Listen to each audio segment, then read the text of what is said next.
So let's talk about late stage capitalism, the hollowing out of state institutions, Doge, and what the capitalists in the short term, of course, are going to make lots of money, but what it's going to do to the rest of us.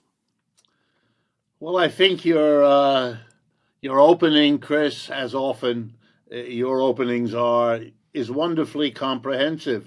It leaves me kind of amazed at how much more I can provide in the way of specifics and concreteness. I won't be departing. I think you've captured it really very, very well. But let me drive some of the points home. Part of what you're watching with the Trump administration can be, and in my judgment, ought to be, understood as a war on the working class at home, but also abroad. Uh, what is being done? Let me start at the opposite end. What is being done in Europe is remarkable. A deal that came out of World War II, in which the United States would defeat the new enemy, the Soviet Union, barely a few months after being the great ally. It became overnight the great enemy, showing a kind of flexibility which is at once astonishing, but also impressive in terms of meeting your own needs and rearranging the pieces on the board that you're playing with.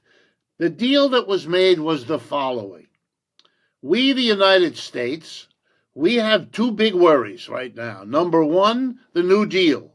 An awful lot of money was taxed or borrowed from rich corporations and the wealthy people to provide a remarkable array of mass services: unemployment insurance, a minimum wage, the Social Security system, government employment.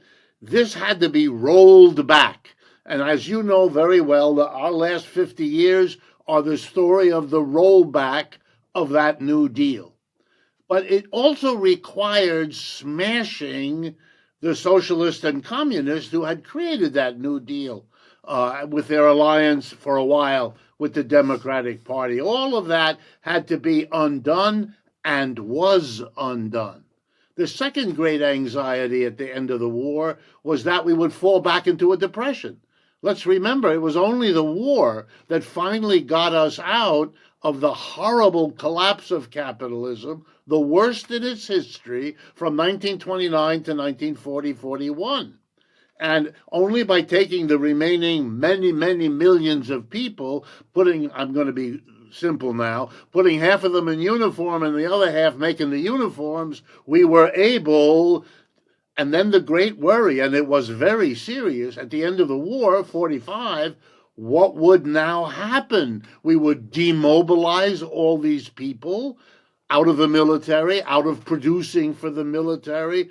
What would prevent us from slipping back? And you can see the government did extraordinary things. The GI Bill, to take all those soldiers and instead of having them go into the unemployment, stick them in a university where the government would pay for it. The housing program, the highway program, all of them. But what people don't recognize was that there was another part of this. And that was the international part with Europe.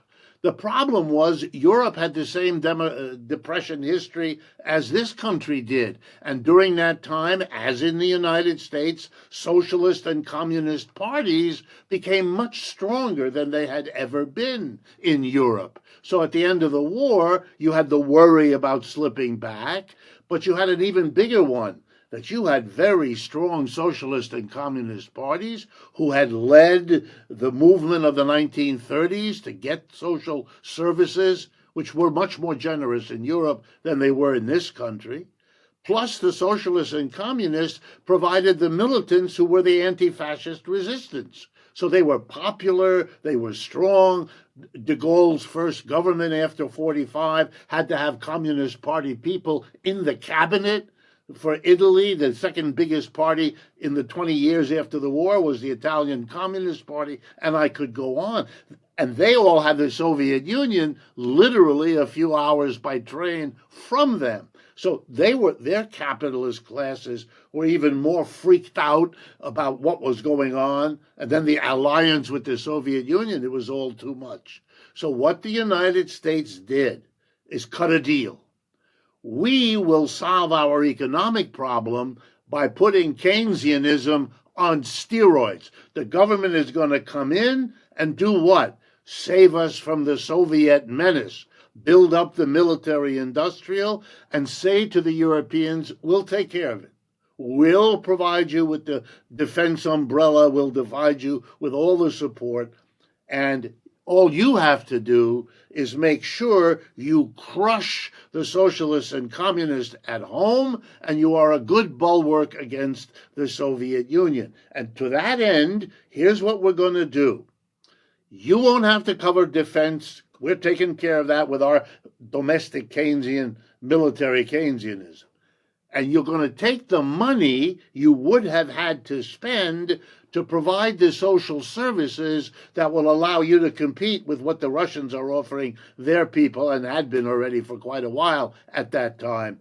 So you're going to compete with them, and then we're going to take our National Endowment for Democracy, our CIA, and all the rest, and make sure the right politicians willing to commit to this deal sit at the top of the government in France, in Germany, in Britain, and we all know the story of all of the money and the sloshing that was done. That was it. And that was the way we were going to destroy the socialists and communists inside and weaken or destroy, if we could, the one outside, and all of it justifying the massive government spending. But the problem is, all of that was paid for, to touch on your point, by debt. The United States does not like to fight wars with taxes. It likes to fight wars with money borrowed.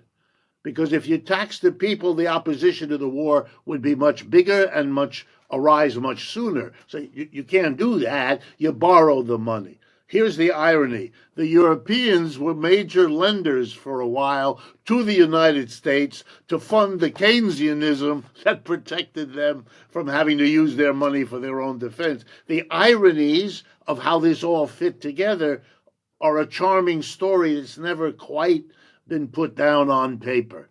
What we have now is the collapse of that deal. It's very important historically, and I know you do the history too, Chris, something we have in common, which I think is part of whatever effect we have. The story, it fits together our situation coming out of World War II and working out this way for another lease on life with lots of domestic government spending. But the problem is, so much of it was done on debt. And so much of it was done without understanding of the special moment. The United States had no competitor coming out of World War II.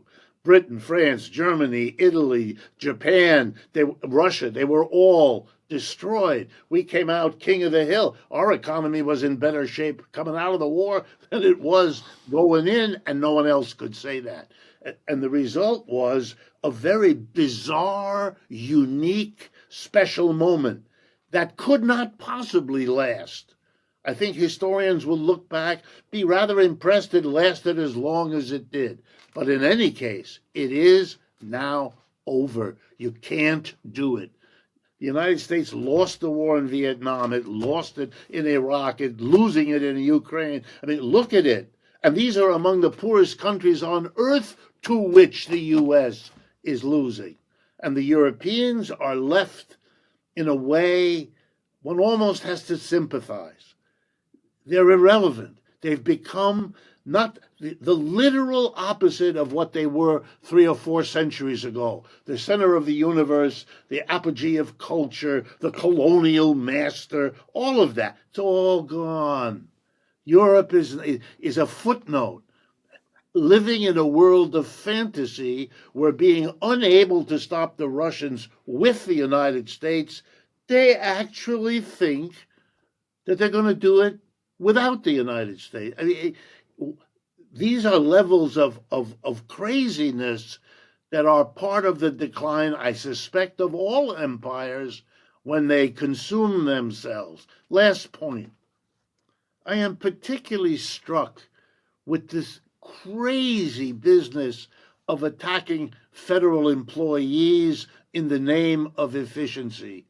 That is so laughable that one has to kind of take a deep breath because it's sort of overwhelming what you get here.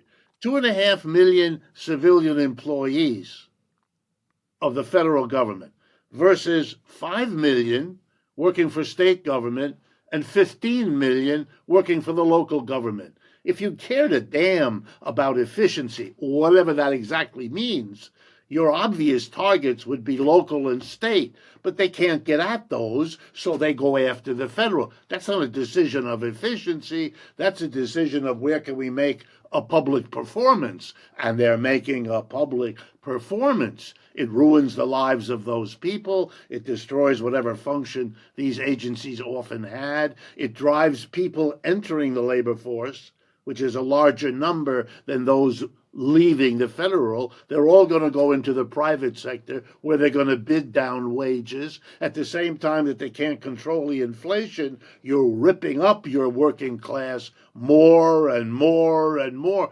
as if there were no end to this process. These are the desperate behaviors of a dying empire. There's really no other framework that I can think of that makes sense of this.